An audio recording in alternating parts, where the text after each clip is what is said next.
सवेरे में बहुत बहुत स्वागत है आप सभी का। मैं हूं आपके साथ श्वेता शर्मा। चलिए बुलेटिन की शुरुआत करेंगे छत्तीसगढ़ की तमाम महत्वपूर्ण खबरों के साथ। तो सावन महीने के अंतिम सोमवार को मुख्यमंत्री भूपेश बघेल पाटन विधानसभा क्षेत्र के अंतर्गत ग्राम कोही के खारून नदी तट प्राचीन शिव मंदिर पहुंचे।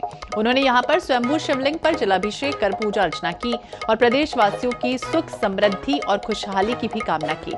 इस अवसर पर मुख्यमंत्री बघेल ने खारून नदी पर 7 करोड़ रुपए की लागत से निर्मित कोही उद्यान सिंचाई योजना का लोकार्पण किया। इस सिंचाई योजना से ग्राम कोही, बोरिंदा, जरवाय, केसरा, खमरिया, डंगनिया, तर्रीघाट, सोनपुर, सिपकोना की 2500 हेक्टेयर क्षेत्र में सिंचाई का लाभ मिलेगा। सीएम भूपेश ने इस दौरान ये भी कहा कि पहले लोग मोहर लगाते थे, अब बटन दबाकर फिर एक बार मुझे पाटन विधानसभा से विधायक बनाएंगे। मैं चुनाव नहीं लड़ता, पाटन की जनता चुनाव लड़ती है।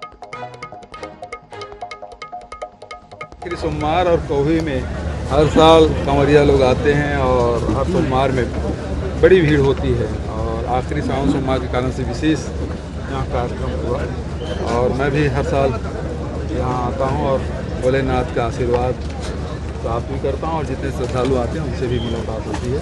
और आज लिफ्ट इरीगेशन की शुरुआत हुई, जो बंद पड़ा था वर्षों से और लोगों की डिमांड को 7 करोड़ रुपए की राशि से इसकी शुरुआत हुई है। किसानों के से बड़ा लाभ होगा, करीब 2,500 हेक्टेयर इसे सिंचित होगा।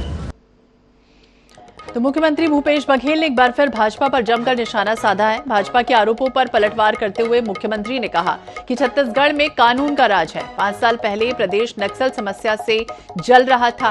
भाजपा के लोगों को हिंसा पसंद है और यही लोग तुष्टीकरण की राजनीति करने की कोशिश कर रहे हैं। इसके अलावा महादेव सट्टा ऐप पर मुख्यमंत्री ने कहा कि छत्तीसगढ़ में ऑनलाइन सट्टा ऐप का कोई ऑफिस नहीं है। इस मामले में लगातार कार्रवाई जारी है। 72 मामले अब तक दर्ज किए जा चुके हैं और छत्तीसगढ़ में जितनी कार्रवाई हुई देश में और कहीं पर भी नहीं हुई है। पहली बात तो यह है कि छत्तीसगढ़ में कानून का राज है। 5 साल पहले लगातार छत्तीसगढ़ जल रहा था नक्सल समस्याओं से। अब वो बहुत पीछे हम लोगों ने उसे धकेल दिया है, बहुत सीमित क्षेत्रों में रह गए हैं। ये भारतीय जनता पार्टी है जिसको खून पसंद है, हिंसा पसंद है, घृणा पसंद है और इसी कारण से वो लगातार उनके कार्यकाल में नक्सल गतिविधियां बढ़ा। अब जब वो शांत हो रहा है सब, तब ये ईडी-आईटी के माध्यम से गर्म किया जा रहा है। अभी ऑनलाइन सट्टा के बारे में चर्चा चल रही है, तो सबसे पहली बात तो ये है कि छत्तीसगढ़ में उसको कोई ऑफिस नहीं है। जो खिलाने वाले हैं वो जरूर यहाँ के हैं और 30 मार्च 2022 को पहला एफआईआर दुर्ग में किया गया, फिर रायपुर, बिलासपुर, सभी जगह और करीब 72 प्रकरण दर्ज हुए छत्तीसगढ़ की पुलिस के द्वारा और उसमें 449 आरोपी गिरफ्तार किए जा चुके हैं। तो राज्य सरकार की ओर से भरपूर कार्रवाई की गई है, देश में और कहीं कार्रवाई नहीं हुई है और उस पे ये आरोप हम पे लगा रहे हैं, जबकि इनका जो ऑफिस है वो बड़े बड़े शहरों में है, बड़े बड़े प्रदेशों में है, वहां कोई कार्रवाई नहीं। हम लोग कार्रवाई कर रहे हैं तो हमको बोल रहे हैं क्या हम ही लोग उसमें इन्वॉल्व हैं। यदि हम लोग इन्वॉल्व होते तो 1.5 साल से कार्रवाई कर रहे होते क्या, सैकड़ों लोग गिरफ्तार किए होते क्या। तो छत्तीसगढ़ में ईडी की कार्रवाई को लेकर लगातार सियासत जारी है। कांग्रेस कार्यकर्ताओं ने ईडी के खिलाफ मोर्चा खोल दिया। ईडी ऑफिस के बाहर कांग्रेस कार्यकर्ताओं ने जमकर प्रदर्शन किया। उन्होंने ये कहा कि जांच एजेंसी दुर्भावनापूर्ण कार्रवाई कर रही है और कांग्रेस इससे डरने वाली नहीं है। प्रदर्शन के दौरान मौके का जायजा लिया हमारे सहयोगी गौरव शर्मा ने। छत्तीसगढ़ में चुनाव के पहले ईडी की कार्रवाई को लेकर एक बार फिर सियासत तेज है। देखा जा सकता है कांग्रेस आज प्रदर्शन कर रही है। ये ईडी का दफ्तर है और ईडी के दफ्तर के बाहर कांग्रेस के नेता प्रदर्शन कर रहे हैं। देखा जा सकता है प्रवर्तन निदेशालय का ये दफ्तर है, जहां पर आज ही कई नेताओं, अफसरों और नौकरशाहों से पूछताछ की जा रही है और ये दफ्तर के बाहर का नजारा है, जहां पर कांग्रेस के नेता और कांग्रेस के कार्यकर्ता प्रदर्शन कर रहे हैं। ईडी केंद्र सरकार का पिट्ठू है, ये लिखकर समस्त कांग्रेस जन छत्तीसगढ़ प्रदेश कांग्रेस कमेटी के बैनर तले प्रदर्शन कर रहे हैं। इस वक्त देखा जा सकता है जिलाध्यक्ष गिरीश दुबे, महापौर एजाज ढेबर समेत तमाम कांग्रेस के जो नेता हमारे साथ हैं। एजाज ढेबर एक ऐसे नेता जिन्होंने खुद ईडी के कार्रवाइयों का सामना किया, उनसे ही सीधे जानने की कोशिश करते हैं। आज आप लोगों ने एक बार फिर मोर्चा खोला, क्यों जरूरत पड़ी? नहीं, मोर्चा इसलिए खोला गया, देखिए जिस तरीके से दुरुपयोग हो रहा है, छोटे छोटे कार्यकर्ताओं को, छोटे छोटे जो लोग हैं, लोगों को फोन करके बुला बुला के डराया धमकाया जा रहा है। तो ये लोग क्या करना चाह रहे हैं? ये लोकतांत्रिक तरीके से चुनाव लड़ने के प्रयास किया जा रहा है। ये यहाँ पर इनके नेताओं पर इनको भरोसा नहीं है। ये ईडी के दम पे, इनकम टैक्स के दम पे, सीबीआई के दम पे चुनाव, इनके पास छत्तीसगढ़ में कोई चेहरा नहीं है। हाँ, चेहरा है इनके पास, इनकम टैक्स, आईडी और सीबीआई। इनके दम पे ये चुनाव लड़ना चाहते हैं, जो कि असफल होगा। देखिए, लोकतंत्र में जिसके साथ में जनता होती है उसकी सरकार बनती है। छत्तीसगढ़ में कांग्रेस, आदरणीय भूपेश बघेल जी का कांग्रेस के साथ में जनता है। आप देखिएगा, यहाँ पुनः चुनाव होगा, कांग्रेस की सरकार बनेगी और आदरणीय भूपेश बघेल जी पुनः मुख्यमंत्री बनेंगे। देखिए, ये तो इनका लगातार इनका चलता रहेगा, मगर उसमें भी क्या हुआ था आप देखिएगा। 2018 में भी हम 72 सीट आए थे और इस बार तो 72 नहीं, इस बार कम से कम 75 सीट आएगी कांग्रेस की। 75 सीट लाने की बात कर रहे हैं। गिरीश दुबे जी हमारे साथ हैं, उनसे ही जानते हैं। आज आप लोगों ने प्रदर्शन शुरू किया है, कब तक ये प्रदर्शन जारी रहेगा और इसका अंत क्या है? देखिए, इसका अंत तो छत्तीसगढ़ का चुनाव है। छत्तीसगढ़ के चुनाव में 75 सीटों से जब भूपेश बघेल जी की सरकार बनेगी तभी इसका अंत है। छत्तीसगढ़ का मतदाता जब भूपेश बघेल जी की सरकार को, कांग्रेस पार्टी की सरकार को पुनः स्थापित करेगा, वही उसका अंत है। केंद्र सरकार अपने कार्यकर्ता के रूप में ईडी, सीबीआई और आरडीए, इनकम टैक्स को छत्तीसगढ़ में उपयोग कर रही है। मनमोहन सिंह जी ने जब ईडी का गठन किया तब हम लोगों को कल्पना नहीं थी कि ईडी का उपयोग पान ठेले, किराना दुकान और इन सब के जांच के लिए भी किया जाएगा। जब प्रवर्तन निदेशालय का मतलब होता है कि पैसे का दुरुपयोग, आज तक छापे में कितना पैसा इन लोगों को मिला, केवल कागज में घोटाला बता देने से नहीं होता। घोटाले के लिए रकम, जो घोटाले की रकम है, उन चीज़ों को भी इनको बताना पड़ेगा। केवल भाजपा का समर्थन करने के लिए ईडी छत्तीसगढ़ में उतर रही है, ये बहुत दुर्भाग्यजनक है। और पहले लड़े थे गोरों से और अब लड़ेंगे हम चोरों से। तो कुल मिलाकर राजनीतिक लड़ाई बनाने की इसे कोशिश की जा रही है और यही वजह है कि कांग्रेस के जो कार्यकर्ता हैं वो एक बार फिर सड़कों पर उतरे हैं।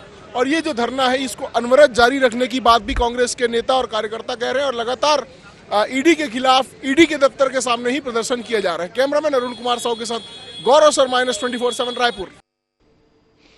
सीएम भूपेश बघेल द्वारा धान खरीदी को लेकर प्रधानमंत्री को लिखे गए पत्र पर बीजेपी ने पलटवार किया।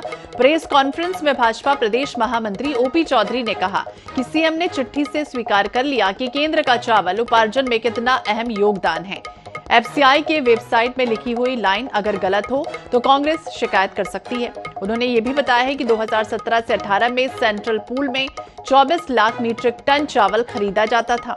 2021 से 22 में केंद्र सरकार ने कोटा बढ़ाते हुए 2.5 गुना यानी कि 61 लाख मीट्रिक टन चावल केंद्र सरकार ने खरीदा। 2022-23 में 92 लाख मीट्रिक टन धान का चावल खरीदा गया, जो प्रदेश सरकार के धान खरीदी का 86% रहा। वर्ष 2023 से 24 में केंद्र सरकार ने किसानों के हित में 86 लाख मीट्रिक टन चावल खरीदने का निर्णय लिया। भाजपा प्रदेश महामंत्री ने आगे ये भी कहा कि केंद्र सरकार के कोटे के चलते ही राज्य सरकार द्वारा 20 क्विंटल प्रति एकड़ धान खरीदी का लक्ष्य रखा गया, जिस पर सरकार क्रेडिट लेने की कोशिश कर रही है। बीजेपी ये कह रही कि मुख्यमंत्री भूपेश बघेल को गंगा जल भेजेगी। हम चुनौती देते हैं कि मुख्यमंत्री गंगा जल की कसम खाएं कि प्रदेश में चावल खरीदी में केंद्र का योगदान नहीं है। मुख्यमंत्री भूपेश बघेल जी प्रधानमंत्री जी को एक चिट्ठी लिखे हैं धान खरीदी के बारे में। उसमें उस चिट्ठी के माध्यम से उन्होंने स्वीकार कर लिया है कि केंद्र की मोदी जी की सरकार धान खरीदी में बहुत बड़ी भूमिका निभा रही है। आज छत्तीसगढ़ में अगर धान खरीदी हो पा रही है तो केवल नरेंद्र मोदी जी की केंद्र की सरकार के कारण हो पा रही है। 19 वर्ष 2021-22 में कुल धान खरीदी जो हमारे छत्तीसगढ़ में हुआ था उसका 97% धान के चावल का कोटा केंद्र की सरकार ने दिया था। वर्ष 2022-23 में कुल धान खरीदी 1 करोड़ 7 लाख मीट्रिक टन के धान के 86% धान के चावल का कोटा को लक्ष्य देते हुए केंद्र की सरकार ने दिया था। और इस बार उसको और बढ़ाते हुए लगभग पिछले साल के बराबर अगर धान खरीदी होती है तो 100% धान के चावल को मोदी जी की सरकार लेने को तैयार है। 20 क्विंटल का अगर कि अगर भूपेश बघेल जी कर रहे हैं तो केवल नरेंद्र मोदी जी के चावल के कोटे को बढ़ाने के कारण हो पा रहा है।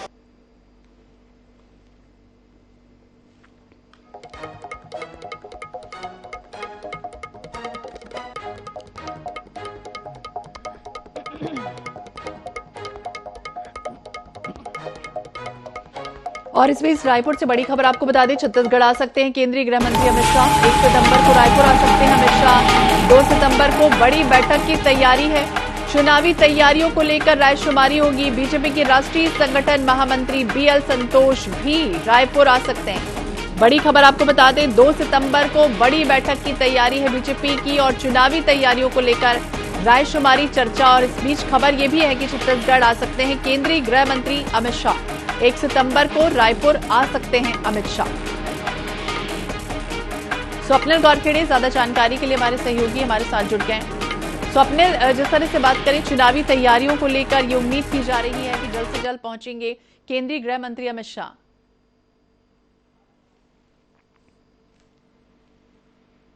स्वप्निल, आप सुन पा रहे हैं? तो स्वप्निल से फिर से संपर्क करेंगे। बता दें आपको बड़ी खबर, जहां छत्तीसगढ़ आ सकते हैं केंद्रीय गृह मंत्री अमित शाह। 1 सितंबर को रायपुर आ सकते हैं अमित शाह। चुनावी तैयारियों को लेकर ये उम्मीद की जा रही है कि 2 सितंबर को बड़ी बैठक की तैयारी है और रायशुमारी करनी है, चर्चा करनी है विधानसभा चुनाव के मद्देनजर। और ऐसे में अब कम वक्त बचा है चुनाव के लिहाज से और ये उम्मीद की जा रही है कि जल्द से जल्द पहुंचेंगे अमित शाह। ये उम्मीद भी है, ये भी संभावना है कि 1 सितंबर को पहुंचेंगे और 2 सितंबर को बड़ी बैठक की तैयारी की जा रही है।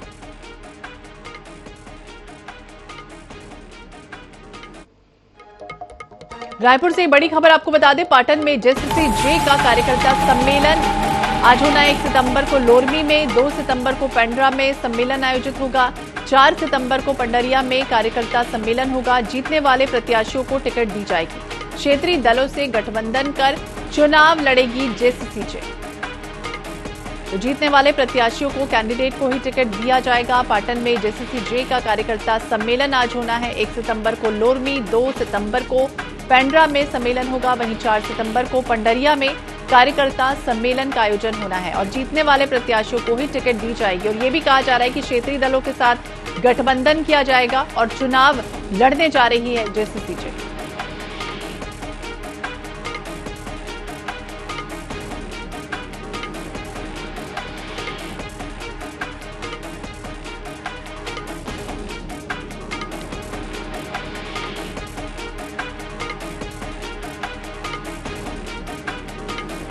इधर छत्तीसगढ़ एनएसयूआई के प्रदेश उपाध्यक्ष अमित शर्मा ने संयुक्त मुख्य निर्वाचन अधिकारी नीलेश कुमार क्षीरसागर से सोमवार को मुलाकात कर उन्हें ज्ञापन सौंपा। अमित शर्मा ने बताया है कि एनएसयूआई पूरे प्रदेश में बात है स्वाभिमान के हमर पहली मतदान के कैंपेन चला रहा है, जिसके तहत छात्रों के वोटर आईडी कार्ड बनवाए जा रहे हैं। इस पर अधिकारी ने प्रदेश के महाविद्यालय और विश्वविद्यालय में मतदाता कैंप लगाने का आश्वासन दिया।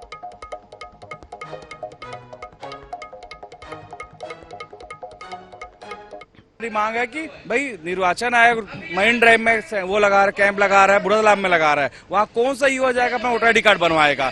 हम उनको चाहते हैं अगर वोटर आईडी कार्ड बनवाना तो उनको लगाना चाहिए किस कॉलेजों में कैंप, वहीं जहाँ 18+ के बच्चे वहाँ पढ़ते हैं, सबसे बड़े युवा वोटर वहीं पाए जाते हैं। महासमुंद की सिघोड़ा पुलिस ने बड़ी कार्रवाई करते हुए गांजा तस्कर को गिरफ्तार किया, जिसके कब्जे से 120 किलोमीटर गांजा जब्त हुआ है। इसकी कीमत लगभग 30 लाख रुपए बताई गई। बताया जा रहा है कि पुलिस NH-53 पर रेटी खोल के पास वाहन चेकिंग कर रही थी। इसी दौरान कार सवार तस्कर बैरियर को तोड़ते हुए भाग निकला, जिसके बाद कार को पकड़ने के लिए सभी थानों को आदेश दे दिया गया। इधर तस्कर कार को साकरा के खेत में छोड़कर भाग निकले, जिसे पुलिस ने कुछ ही देर में गिरफ्तार भी कर लिया।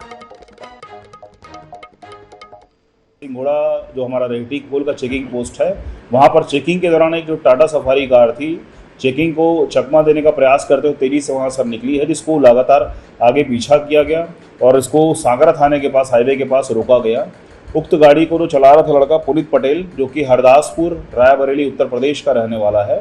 गाड़ी की चेकिंग की गई तो गाड़ी की साइड की जो डिक्की, बोनट सभी में छुपा के लगभग इसने 120 किलोग्राम गांजा इसमें बरामद हुआ है, जिसमें कि आरोपी के विरुद्ध जो है NDPS एक्ट की धाराओं के तहत अपराध कायमी की गई है।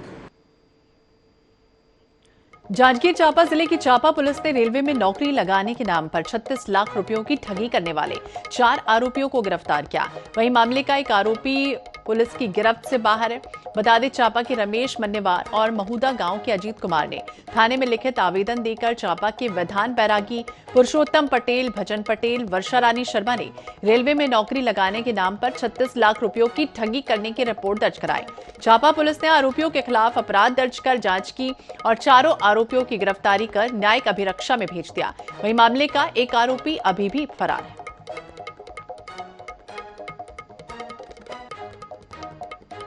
प्रार्थी रमेश कुमार मन्नेवार के द्वारा थाना चांपा में रिपोर्ट दर्ज कराया गया कि विधान बैरागी पुरुषोत्तम पटेल, भजन पटेल, वर्षा रानी शर्मा तथा एक अन्य व्यक्ति द्वारा इनको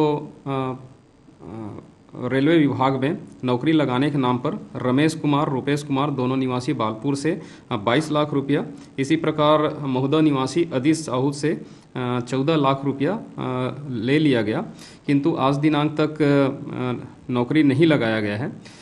जब उनसे पैसा मांगा गया आरोपियों से तो मांगने पर भी नहीं दिया गया।